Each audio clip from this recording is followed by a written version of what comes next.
The Miracle of Purun Bhagat. The night we felt the earth would move, we stole and plucked him by the hand, because we loved him with the love that knows but cannot understand. And when the roaring hillside broke, and all our world fell down like rain, we saved him, we the little folk, but lo, he does not come again. Mourn now, we saved him for the sake of such poor love as wild ones may. Mourn ye, our brother will not wake, and his own kind drive us away. Dirge of the Langurs. There was once a man in India who was prime minister of one of the semi-independent native states in the northwestern part of the country.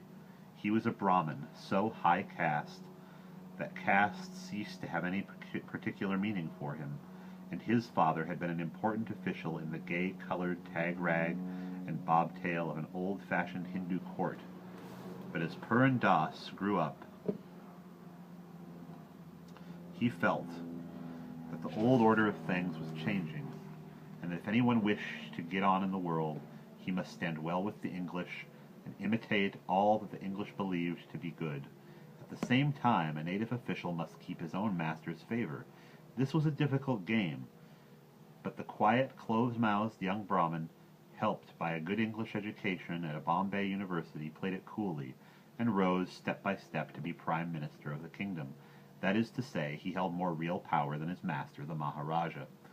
When the old king, who was suspicious of the English, their railways and telegraphs, died, Purun Das stood high with his young successor, who had been tutored by an Englishman, and between them, though he always took care that his master should have the credit, they established schools for little girls, made roads, and started state dispensaries and shows of agricultural implements, and published a yearly blue book on the moral and material progress of the state.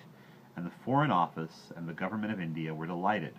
Very few native states take up English progress altogether, for they will not believe, as Purun Das showed he did, that what was good for the Englishman must be twice as good for the Asiatic. Racist. The Prime Minister became the honored friend of viceroys and governors and lieutenant governors and medical missionaries and common missionaries and hard-riding English officers who came to shoot in the state preserves, as well as of whole hosts of tourists who traveled up and down India in the cold weather, showing how things ought to be managed. In his spare time he would endow scholarships for the study of medicine and manufactures on strictly English lines, and write letters to the Pioneer, the greatest Indian daily paper, explaining his master's aims and objects. At last he went to England on a visit, and had to pay enormous sums to the priests when he came back, for even so high caste a Brahmin as Purun Das lost caste by crossing the Black Sea. In London he met and talked with everyone worth knowing, men whose names go all over the world, and saw a great deal more than he said. He was given honorary degrees by learned universities, and he made speeches and talked of Hindu social reform to English ladies in evening dress, till all London cried, "This is the most fascinating man we have met at dinner since cloths were first laid." When he returned to India, there was a blaze of glory, for the Viceroy himself made a special visit to confer upon the Maharaja the Grand Cross of the Star of India, all diamonds and ribbons and enamel.